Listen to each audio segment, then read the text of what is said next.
Assalamu alaikum class. I am Madhiya Altab, lecturer of HNDI Times Institute Multan. Today we are going to study vitamins and mineral in nutrition.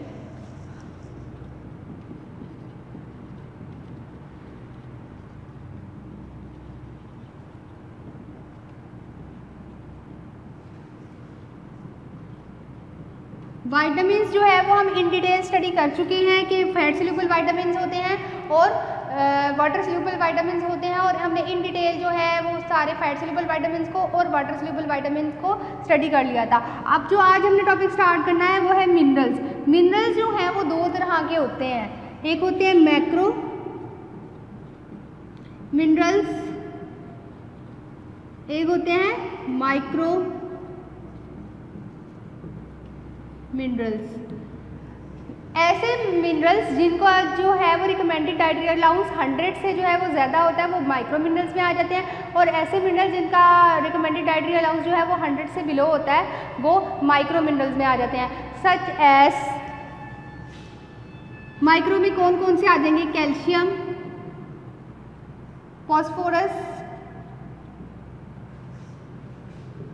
Magnesium,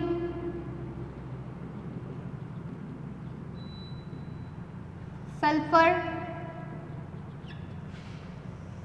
potassium और micro में कौन से आ जाएंगे? Iron, cobalt, zinc and ETC। Iron की अगर हम बात करें तो वैसे तो आयरन जो है वो हमारी मतलब बॉडी में जो है उसका एक इम्पॉर्टेंट रोल है, हमारे ब्लड की सर्कुलेशन में, ब्लड की फॉर्मेशन में जो है वो आयरन का मेजर रोल है। लेकिन अगर हम इसको देखें तो ये माइक्रो एलिमेंट्स में आ जाता है, माइक्रो, क्योंकि इसका रिकमेंडेड डाइटरी अलाउंस जो है वो 100 से बिलो है, लेकिन है जो है ये हमारी बॉडी के लिए बहुत ज़्यादा असेंशियल होता है। आज जो सबसे पहले हम इन डिटेल स्टडी कर लेते हैं वो हम मैक्रो मिनरल्स में से कैल्शियम को इन डिटेल स्टडी कर लेते हैं।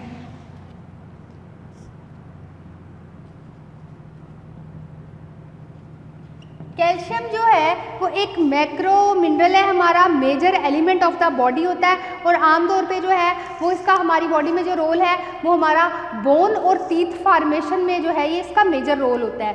अप्रॉक्सीमेटली अगर हम देखें तो एक 60 kg का अगर मैन है तो इस 60 kg के पर्सन में जो है वो 1 kg जो है वो कैल्शियम मौजूद होती है।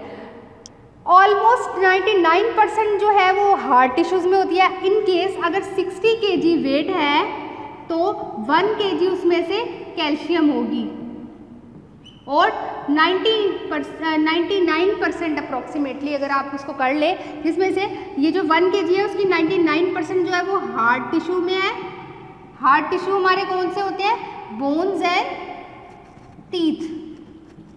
देन 1% जो है वो हमारी सॉफ्ट टिश्यूज़ में आ जाती है, जो रिमेनिंग होती है।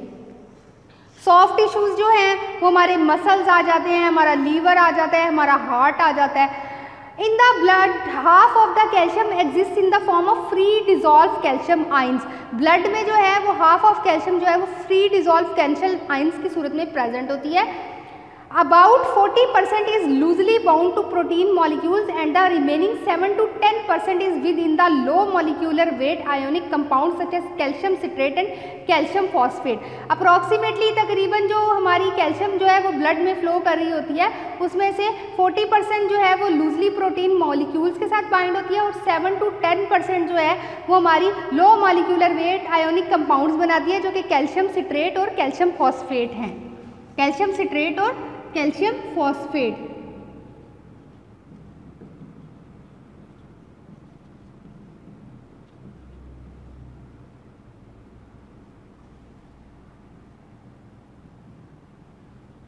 ठीक है, ये 7 to 10% जो हमारी ब्लड में मौजूद होती है वो हमारी लूजली मॉलिक्यूल्स कैल्शियम सिट्रेट और कैल्शियम फॉस्फेट बनाती है, और अप्रॉक्सीमेटली जो 40% होती है वो फ्री जो है वो आयंस की सूरत में जो है वो ब्लड में सर्कुलेट करती चली जाती है। Okay, calcium content of the blood plasma is maintain with a narrow range of 9 to 11 mg per decilitre, rarely varying by more than 3%। Calcium content जो प्लाज्मा में हम लोग अगर कैल्शियम की डेफिशिएंसी हो जाती है तो प्लाज्मा में जो है वो कैल्शियम कंटेंट का टेस्ट करते हैं कि कितनी है, तो उसकी जो रेंजेस होती है वो आमतौर पे नॉर्मल में अगर हम देखें तो हमारी जो कैल्शियम की रेंजेस प्लाज्मा में होनी चाहिए वो 9 to 11 mg/dL है। प्लाज्मा में calcium content range 9 to 11 mg/dL होनी चाहिए। ओके, अब हम इसके फंक्शंस की तरफ अगर आ जाएं तो what are the functions of calcium? First of all helps in bone formation. Functions की अगर हम बात करें तो हेल्प इन बोन फॉर्मेशन,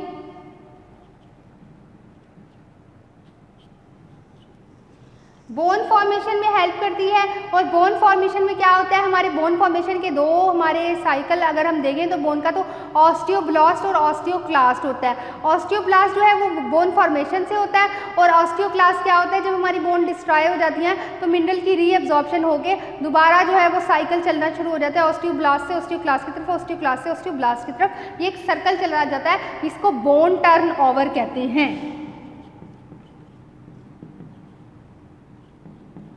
अगर हम देखें तो ये एक साइकिल होता है, ऐसे करके चलता है ये।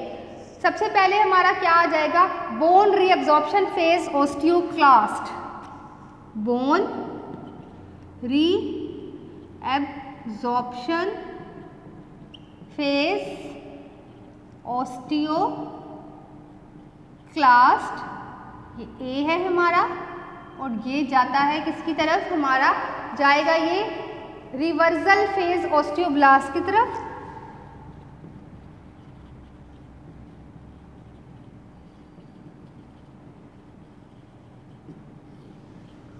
देन ये हमारा जाएगा बोन फॉर्मेशन फेज ऑस्टियोइड,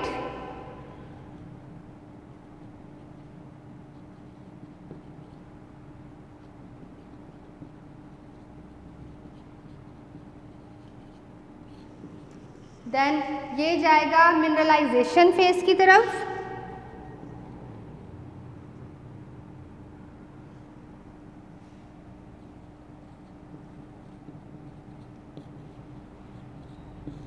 ये जाएगा हमारा फिर रेस्ट फेज, रेस्टिंग ऑस्टियोब्लास्ट,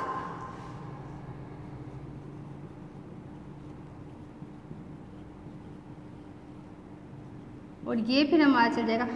सबसे पहले बोन जो हमारी टूटी है वहाँ से जो है वो रीअब्जॉर्प्शन होती है, ऑस्टियोक्लास्ट का फेज स्टार्ट हो जाता है, कैल्शियम जो है वो दोबारा जो है वो ज्वाइन होना स्टार्ट हो जाती है, रिवर्सल फेज आ जाता है ऑस्टियोब्लास्ट का जिसमें कैल्शियम दोबारा ज्वाइन होकर बोन बना रही है, फिर बोन फॉर्मेशन की फेज आ जाती है जिसे ऑस्टियोइड कहते हैं, फिर बोन फार्म हो रही है तो मिनरलाइजेशन फेज आ जाएगी, कैल्शियम और विटामिन डी जो है वो बोन फॉर्मेशन में हेल्प करेंगे।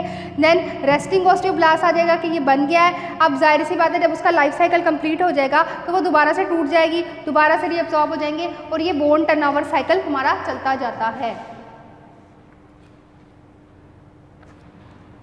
फिर उसके बाद जो सेकंड हमारा रोल आ जाता है वो हमारा है टूथ फॉर्मेशन। एक तो हमारा था हेल्प इन बोन फॉर्मेशन जिसमें बोन टर्नओवर साइकिल में ये हेल्प करता है, दूसरा हमारा आ जाता है टूथ फॉर्मेशन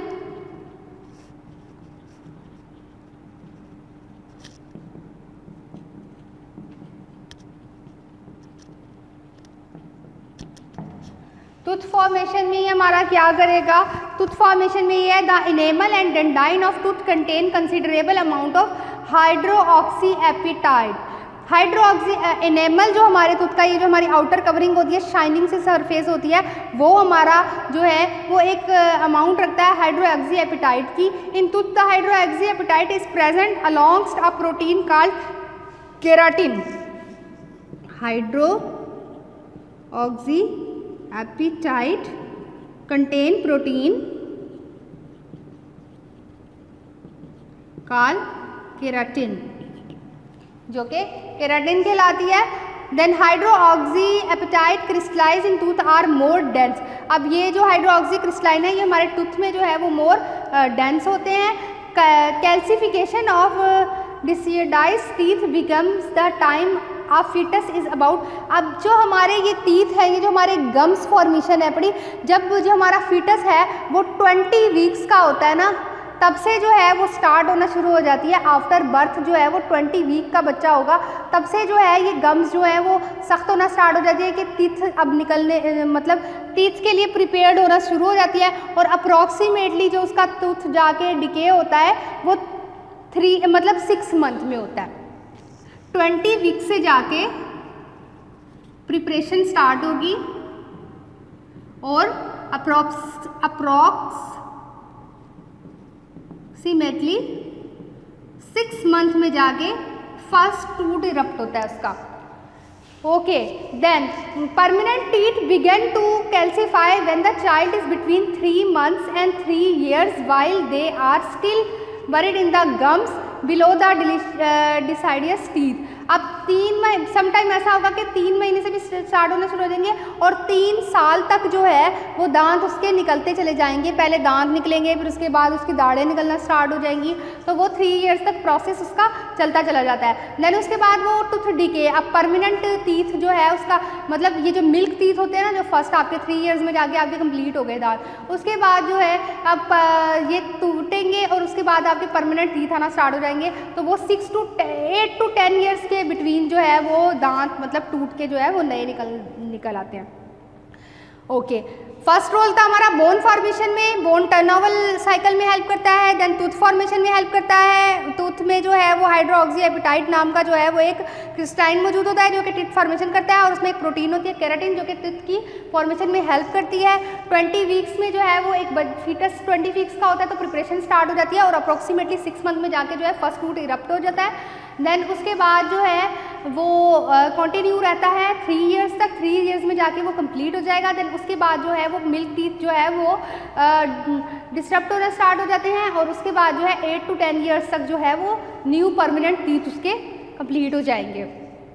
उसके बाद ग्रोथ में इसका मेजर रोल आ जाता है, ग्रोथ एंड मेंटेनेंस में भी। ओके, हम बात करते हैं calcium is obviously required for growth become it form an important part of bone and teeth and is also required in the smaller amount for the proper functioning of every cells of the body है। Growth मतलब जैसे कि ये bone formation और teeth formation के लिए ज़रूरी है, इस तरह से ये जो है एवरी पार्ट ऑफ सेल के लिए भी ज़रूरी है। कैल्शियम चैनल आयंस हमारे ब्रेन को जो है वो फंक्शनिंग प्रोवाइड करते हैं और हमारी बॉडी की जो है वो नॉर्मल फंक्शनिंग और सेल की फंक्शनिंग के लिए जो है इंपॉर्टेंट रोल प्ले करते हैं।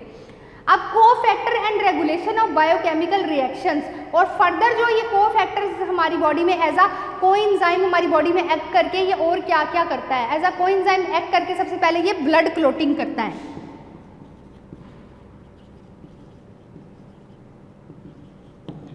ब्लड क्लोटिंग करेगा, थ्रोम्बिन, प्रोथ्रोम्बिन, फिर फाइब्रिनो, जिनसे फाइब्रिन ये जो है कैल्शियम जो है एज अ कोफैक्टर एक्ट करता है और हमारी बॉडी में जो है वो ब्लड क्लोटिंग प्ले करता है। कॉन्ट्रैक्शन ऑफ मसल्स में हेल्प करता है,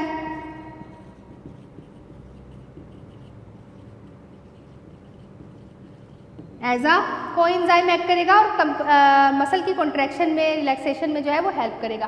calcium as intracellular messenger act as intracellular messenger. Intracellular messenger के तौर पे हेल्प करेगा। Certain hormones erect their action through the meditation of calcium instead of, hormones की जो है वो रेगुलेशन में हेल्प करता है और इंट्रासेलुलर मैसेंजर के तौर पे काम करता है और हार्मोन रिलीज करने में भी हेल्प करता है और मतलब ये पैराथायराइड हार्मोन को रिलीज करने में हेल्प करता है, एंडोक्राइनर ग्लैंड को रिलीज करने में हेल्प करता है, हार्मोन की रिलीज में हेल्प करेगा।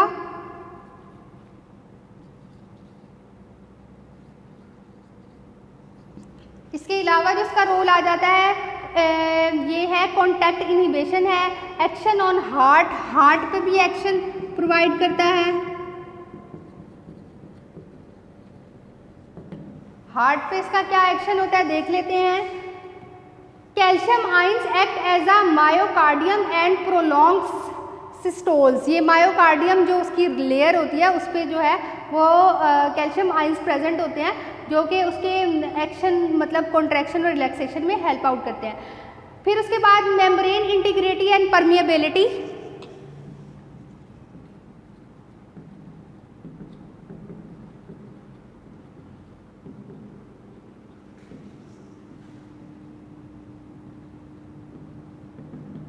में हेल्प करता है। फर्दर मोर जो है एक्टिवेशन ऑफ इंजाइम, इंजाइम की एक्टिवेशन करता है।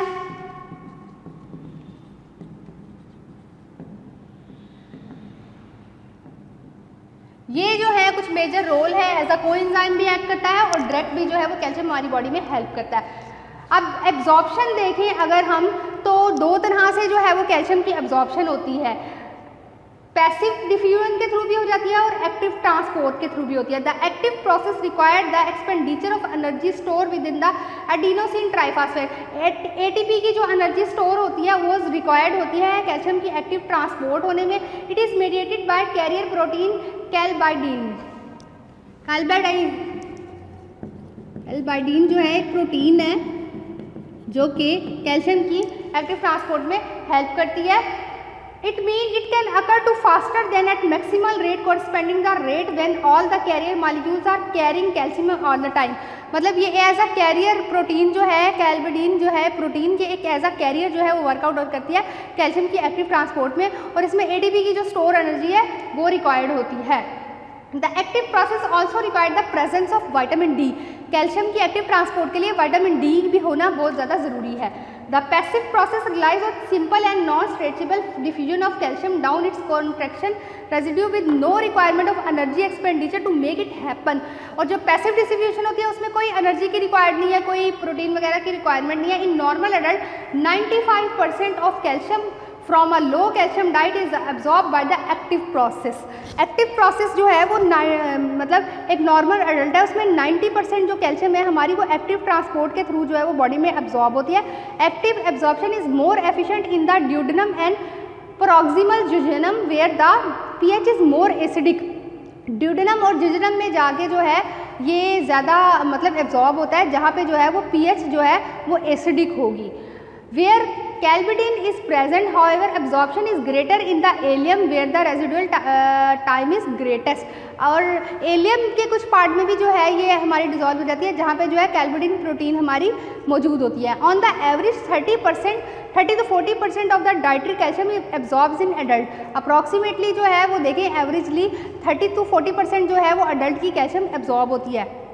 अभी बात की हमने कैल्शियम की जो एब्जॉर्प्शन है 2 प्रोसेस से होती है, एक्टिव से भी और पैसिव से भी।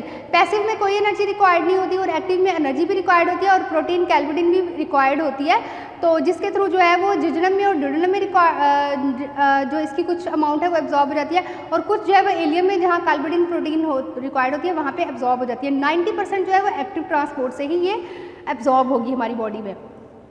Factor favouring absorption of calcium, वो कौन कौन से फैक्टर हैं जो कि कैल्शियम की एब्जॉर्प्शन में हेल्प करते हैं? विटामिन डी डेफिनेटली, प्रोटीन जो है वो भी जो है हेल्प आउट करेंगे, और इसके अलावा फास्फोरस भी कैल्शियम की एब्जॉर्प्शन में हेल्प करता है, और इसके अलावा लैक्टोज जो हमारी शुगर है, मिल्क शुगर, वो भी हमारी कैल्शियम की एब्जॉर्प्शन को हेल्प आउट करती है। और ऐसे फैक्टर्स जो कि हमारी कैल्शियम की एब्जॉर्प्शन में जो है वो इंटरफेयर करते हैं वो ऑक्सलेट हैं, फाइटेट्स हैं, और इमोशनल इंस्टेबिलिटी है, इंक्रीज गैस्ट्रोइंटेस्टाइनल मोर्टेलिटी रेट है, लैक ऑफ एक्सरसाइज है, एजिंग है, कैफीन है, ड्रग्स है। ये फैक्टर जो है वो हमारी जो कैल्शियम की एब्जॉर्प्शन है उसमें इंटरफियर करते हैं। देन उसके बाद हमारा आ जाता है कि हमारा जो मतलब कौन कौन से हार्मोन्स जो है वो हमारे मेटाबॉलिज्म में हेल्प करते हैं कैल्शियम के मेटाबोलाइज होने के लिए। हार्मोनल जो है वो प्रॉपर जो है वो एक चैनल होता है।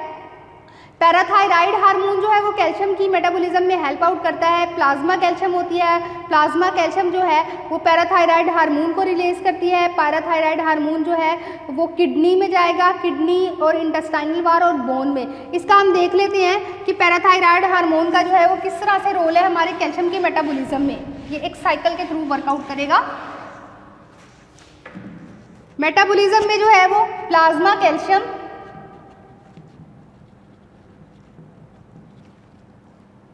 ने पैराथायराइड हार्मोन को रिलीज किया।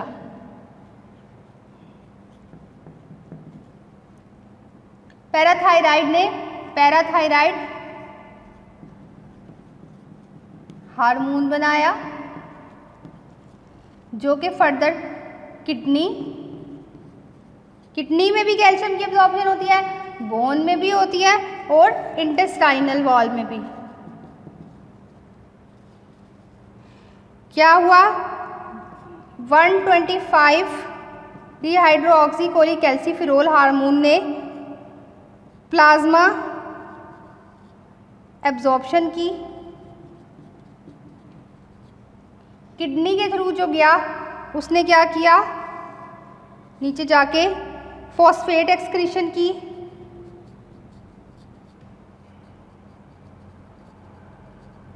Ionic phosphate absorption,